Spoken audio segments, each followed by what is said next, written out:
Bon, bonjour, merci d'être si nombreux. Je ne pensais pas qu'on attirait tant les foules. Je vais vous lire quelque chose qui résume un peu ce qu'on a dit là à l'instant à l'ordre. Ça s'est bien passé, je vous rassure tout de suite. Et en réponse avec une petite lettre que j'ai reçue hier, dont je ne vous donnerai pas le contenu, mais que je vais expliquer dans ce que je vais vous lire. Madame Georges, je vous remercie pour votre lettre écrite d'une main tremblante, de peur peut-être, à moins que ce soit d'orage ou de haine, refoulée depuis tant de mois, mais remplie d'amour et de sagesse face à cette peur qu'on tente de vous transmettre. Une lettre finalement, bien loin de la pensée unique, et que je reçois comme une courroie de transmission, un message à notre jeunesse d'aujourd'hui, nos vieux de demain, à nos tendres aimés et gramounes de tout âge, à nos aînés, nos décideurs, nos politiques, nos repentis de demain. Je vous écris à mon tour cette lettre, ou plutôt vous la crie en silence, mais remplie également par une main rageuse d'incompréhension et de révolte, mais aussi d'espoir pour un monde meilleur, plus solidaire et plus partagé. Madame Georges, nous ne nous connaissons pas.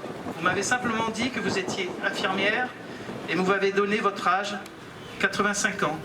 Respect. Peut-être êtes-vous seul, isolé chez vous, ou encore accompagné de votre aimant. Peut-être avez-vous récemment été visualisé derrière un plexiglas, ou alors consulté via un téléphone ou un écran, pour vous protéger, car on vous a dit surtout ne sortez pas, surtout n'embrassez pas vos enfants et petits-enfants, et s'ils viennent vous voir,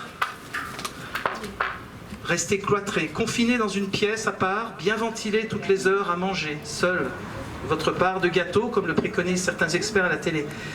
Mais peut-être avez-vous décidé de ne plus regarder la télé, Madame Georges. Ce n'est pas grave, car les brigades sanitaires sont à votre porte, vous guettent et sont prêtes à vous sauver. Et puis il y a le tracing, qui vous protège malgré vous, et pour vous.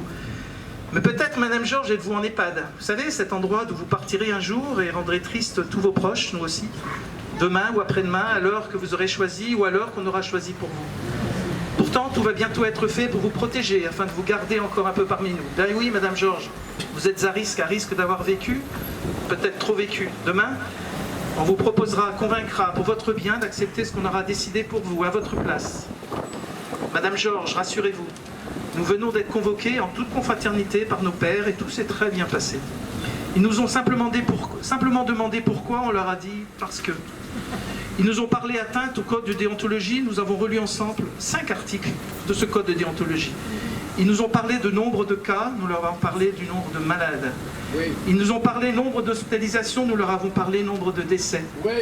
Ils nous ont parlé protection des patients, nous leur avons parlé traitement et prise en charge. Oui.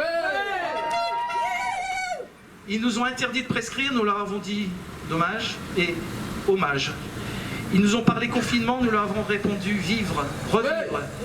Ils nous ont parlé masque, on leur a parlé sourire, notamment chez l'enfant, le nouveau-né.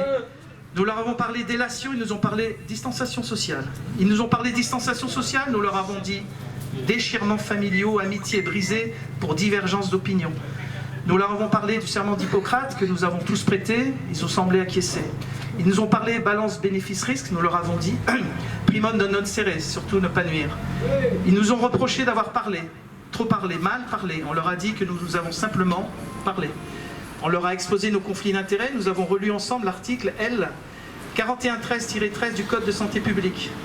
Nous leur avons parlé du secret médical, ils ont pris connaissance de l'article 47 de la loi santé. Madame Georges, vous verriez tout ce petit monde présent ce jour à écouter, à vous lire, à nous lire. Ce n'est pas seulement pour vous défendre, Madame Georges, ou défendre un ou deux médecins de la place. Non, Madame Georges. Nous sommes tous là pour défendre votre médecin de proximité ou celui de l'hôpital. Le dernier de cordée. Petit par son taux d'audience, mais si grand par son cœur, son dévouement et son courage, mais parfois triste et seul, sous les fourches codines et les foudres farouches de certains de nos censeurs ou autorités hiérarchiques, ordinales ou hospitalières.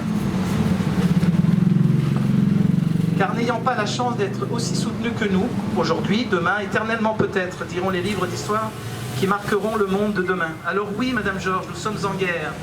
Mais pas en guerre non pas contre un virus, mais contre tous ceux qui en profitent, pour en tirer bénéfice. Et si c'est condamnable que de dire cela, alors Madame Georges, comme vous, je revendique le droit de l'être. Bien sûr, Madame Georges, nous ne sommes que 15 médecins acceptés de vouloir nous exprimer. Mais la peur, Madame Georges, la peur de s'exprimer ouvertement et en public, Madame Georges, la peur face à nos autorités de santé, à nos politiques et leurs électeurs menacés et menaçantes, qui fait que le pouvoir de quelques hommes ou femmes, subitement investis de pouvoir de juger, de condamner quelques-uns de leurs semblables, incite à faire taire, se taire, fait taire. Madame Georges, vous avez vu ce bel hommage national le mercredi 21 octobre à Paris, dans la cour d'honneur de la Sorbonne?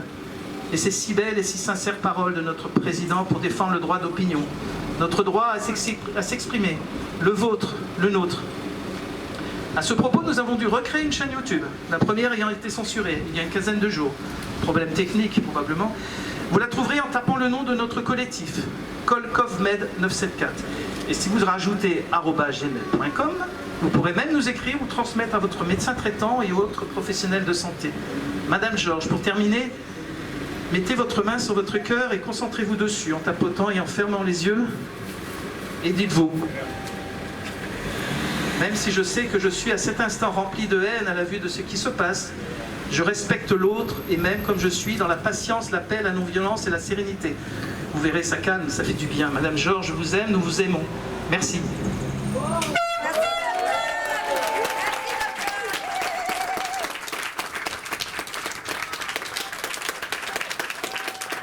Et je voudrais compléter ce que j'ai dit que je dirais et je le pense.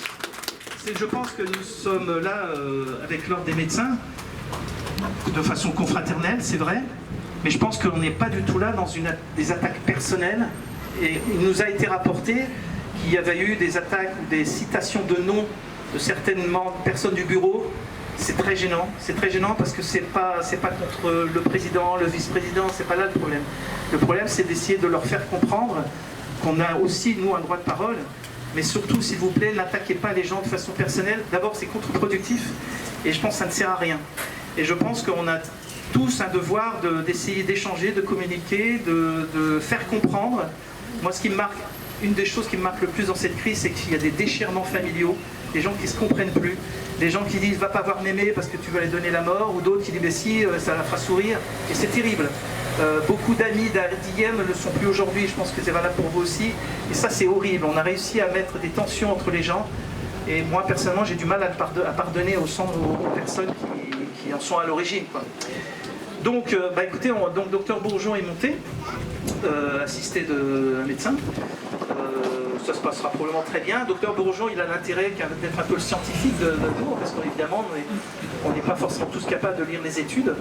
Même les grands scientifiques sur les médias ne prennent pas forcément le temps. Donc c'est compliqué pour nous d'avoir un avis. Mais je crois qu'on a un avis en essayant d'être le plus factuel possible. Et je crois que c'est ça qu'on doit transmettre. Et il y a des doutes, aussi bien sur la vaccination, puisque c'est le sujet de demain et même d'aujourd'hui.